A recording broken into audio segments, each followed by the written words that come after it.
Hey everyone, it's Abner. It's been a while, hasn't it? We can definitely agree on that. I hope you guys have all been good. I've been pretty great myself.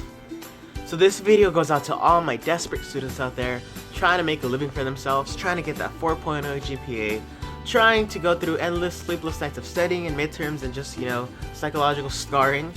I guess I'm just gonna go ahead and give you guys my personal opinion on what I think has helped me maintain my good grades. Right now I do have a 4.0 GPA. For now, I hope it doesn't skyrocket and just go down. So let's get started. My first tip definitely has to be make a plan. I think one of the biggest strategies that a college student definitely needs is organization. I myself carry a planner. I have everything day by day, what needs to be done.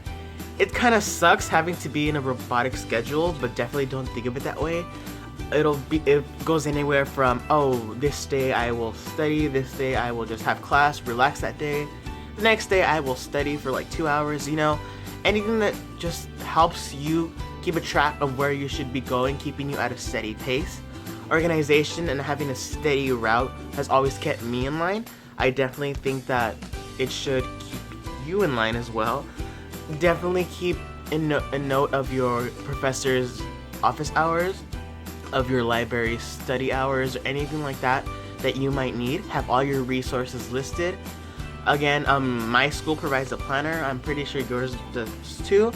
In that usually has all the information and numbers of what you might need. Number 2, study like you mean it. I guess this is such a huge problem now in our generation, which we have so much social media distracting us. You have your Twitter, your Instagram, your Snapchats, that when you're studying, a quick 1 hour study session can turn into 3 hours due to all the distractions around you. My biggest advice is to kind of just, it's really hard. I even have a problem, but just put it on the side. If you want to listen to music, go ahead and listen to music. Turn your phone into airplane mode. If you have a significant other or a friend that you're texting, let them know, I'm studying. I have a big midterm coming up next week. They're obviously gonna understand. So yeah, just kind of put it on the side. Don't pay attention. At least give yourself an hour with whatever you want to do. And that's just kind of a quick study session for me, an hour. So yeah. Number 3, take charge. College is not high school anymore. We definitely know that coming in. You need to be responsible for your own stuff. Know when your tests are, know when you have a class canceled. You have to be on it for all of your stuff. You can't rely on the professor to keep reminding you. You can't rely on your friend to text you, or you to just not study for each single test that you have and just have all these surprise tests. That's gonna definitely cause your test scores to go down. And you know how that works. We have quizzes A, homework A, test C, and your final grade's an F, and that's the worst thing that can happen to you. So don't let that happen to you. Number 4, during class, make your presence known. And what I mean by that is participate. Not only will you be more interested, especially in a boring class that you don't really want to be in, that can help your senses be more paid attention to the course or what the teacher's talking about. And also, it shows the teacher that you're willing to learn, and in a situation where, let's say, you would turn in a paper late or something like that, the teacher would know, the student's responsible, the student participates, maybe I can extend a day for them to turn in a paper. There's definitely moments where I'm taking notes, I'm looking at the professor, but I have no idea what they're talking about, I have no idea what I'm taking notes on, so it all just revolves around you wanting to participate, wanting to ask questions, make comments. That just, makes the course more, more student friendly, more, how do you say it? I don't even know how you say it. Number 5. Wait, is it number 5? I hope it's number 5. Anyway, number 5, master your professor. And as weird as that sounds, what master your professor means is know how your professor works. Each professor is definitely different. I definitely have the professors that are they don't tell you anything, they just rely on the syllabus. It's on the syllabus. You'd ask them, when's the next test? It's on the syllabus. Oh, there's a research paper today due that I didn't know. Oh, you should have read it. It's on the syllabus. Not my favorite, but there's those. Then there's the professors that don't really even care about the syllabus. They totally go way off of it. They add their own assignments. They take away their own assignments. So definitely keep that in mind when working with your professor.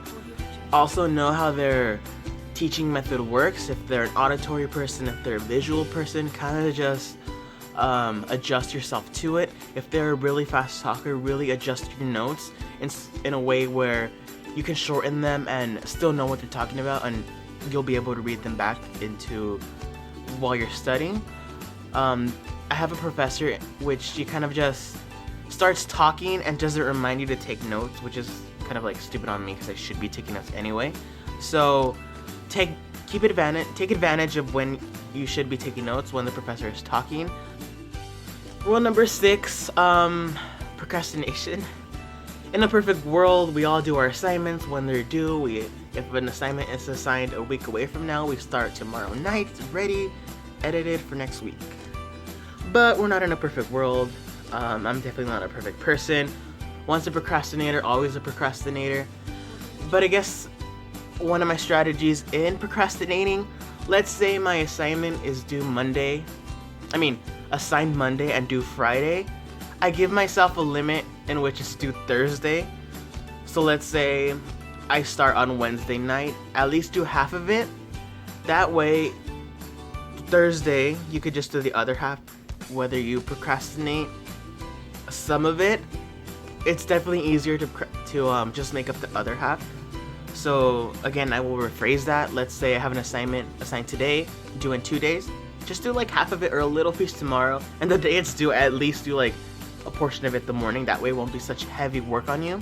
I guess my final rule is definitely have fun. Don't turn into a zombie.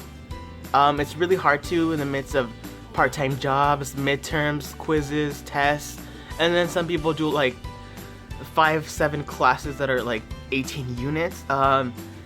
Just breathe, have fun, listen to music, go to concerts, definitely hang out with friends, or anything that makes you happy and just eases you. Remember, you're still a human.